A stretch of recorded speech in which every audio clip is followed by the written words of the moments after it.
দেখতে দেখতেই মেডিকেল ভর্তি পরীক্ষা 2024-25 নির্দেশনা চলে আসছে। তো আমার পিছনে যে নির্দেশনাটা দেওয়া আছে অলরেডি তোমরা পড়েই বুঝতে পারবে সেগুলো। তো তোমাদেরকে সহজ করে দেওয়ার চেষ্টা করি। এখানে আমাদের কী কী দেওয়া আছে, সর্বপ্রথম তোমাদের যে নির্দেশনা দেওয়া আছে যে যারা ভর্তি পরীক্ষা দিবে 2024-25 সালে তাদেরকে অবশ্যই কী হতে হবে, বাংলাদেশের নাগরিক হতে হবে। সেটা তুমি জন্মগ্রহণ করে হওয়া যেভাবেই হোক তোমাকে বাংলাদেশের নাগরিক হতে হবে। তারপর নির্দেশনা দেওয়া আছে এইভাবে যে যারা ভর্তি পরীক্ষা দিবে তাদেরকে 2023 সাল 24 সালে এইচএসসি পরীক্ষা এবং 2021 সালের পরবর্তীতে এসএসসি পরীক্ষা দিতে হবে। কোনোভাবেই 2021 সালের পূর্বে যারা এসএসসি পরীক্ষা দিবেন তারা গ্রহণযোগ্য হবে না। এবং এটা নিয়ে তোমরা অনেকে কনফিউজ আছে একটু, আমি যদি ক্লিয়ার করার চেষ্টা করি। তো এসএসসি পরীক্ষা গ্রহণযোগ্য হবে 2023 এবং 2024 সাল। যারা 2023 সাল এবং 24 সালে এসএসসি পরীক্ষা দিচ্ছে তারাই কেবলমাত্র ভর্তি পরীক্ষা অংশগ্রহণ করতে পারবেন। এবং এসএসসি পরীক্ষার জন্য তোমাদের নির্দেশনা হচ্ছে যারা 2021 সাল এবং 2022 সালে এসএসসি পরীক্ষা দিচ্ছে তারাই অংশগ্রহণ করতে পারবে। এখন আসি যে তারা 2021 সালে পরীক্ষা দিচ্ছে তারা যদি 2024 সালে ইমপ্রুভমেন্টে তারা অংশগ্রহণ করতে পারবে, অথবা যদি 2023 সালে পরীক্ষা দেয় সেকেন্ড টাইম হিসেবে তারা অংশগ্রহণ করতে পারবে। আর যারা 22 সালে পরীক্ষা দিচ্ছে তারা যদি 24 সালে এইচএসসি পরীক্ষা দেয় তাহলে তারা অংশগ্রহণ করতে পারবে।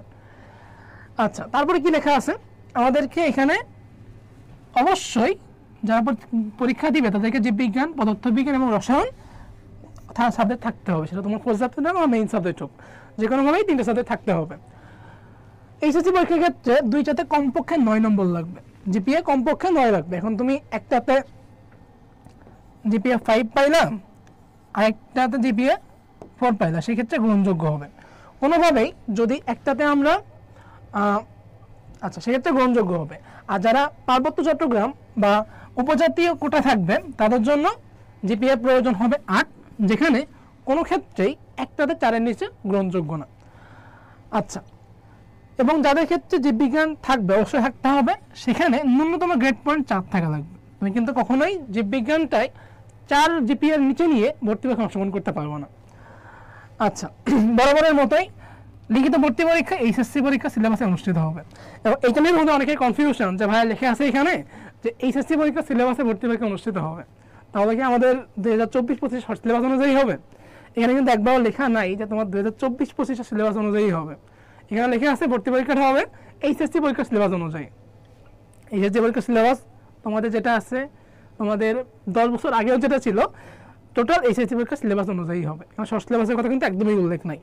এবং ভর্তি পরীক্ষায় আগের মতোই 100টা প্রশ্ন থাকবে, প্রতিটা প্রশ্নের জন্য 1 নম্বর, জীববিজ্ঞানে 30, রসায়নে 15, পদার্থবিজ্ঞান 20, ইংরেজি 15, সাধারণ জ্ঞান 10, যেখানে আমাদের নতুন সংযোজন হচ্ছে আন্তর্জাতিক বিষয়াবলী, যেটা কিন্তু বিগত বছরগুলোতে ছিল না।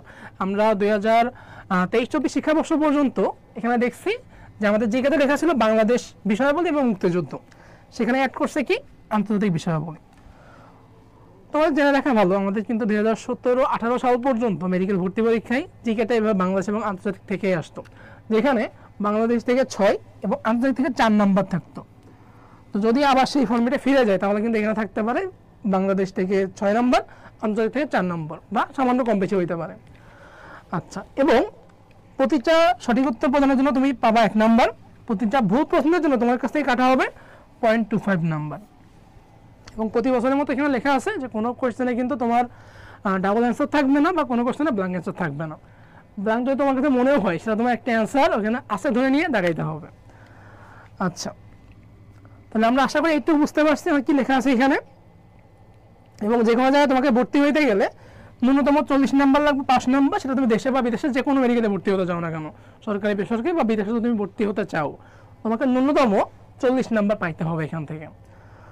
এবার এখান থেকে আমাদের কি কি লেখা আছে, এখানে আমাদের লেখা আছে যে আমাদের যে ভর্তি পরীক্ষার সাথে জিপিএর নাম্বারটা যোগ হবে, সেখানে কিন্তু কিছু পরিবর্তন আসছে এই বছর। জিপিএর নাম্বার আসছে 100, যেখান থেকে আমাদের 50 নাম্বার আসবে এইচএসসি থেকে, 50 নাম্বার আসবে এসএসসি থেকে। তোমাদের এসএসসি বা এসএসসি যে জিপিএ নাম্বার থাকবে, প্রতিটা জিপিএর সাথে কত গুণ হবে, প্রতিটার সাথে 10 গুণ করে করা হবে। যেমন যদি তুমি এসএসসিতে পাও 5 পয়েন্ট, তোমার এখানে 10 গুণ করে টোটাল আসবে 50 নম্বর।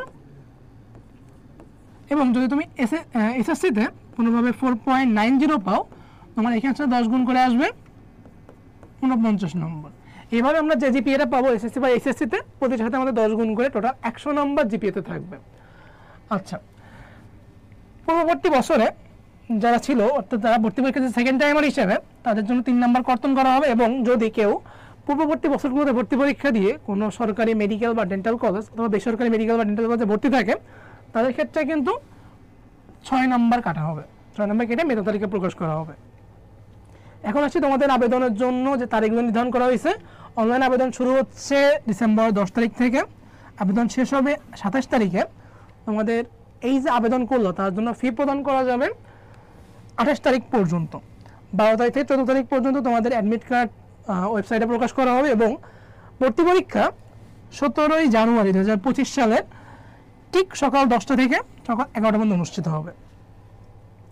আচ্ছা, এবং তোমাদের যে আবেদন করতে যাবো তোমরা অনলাইনে তোমাদের আবেদন ফি নির্ধারণ করা হয়েছে 1000 টাকা প্রিপেইড টেলিটক সিমের মাধ্যমে।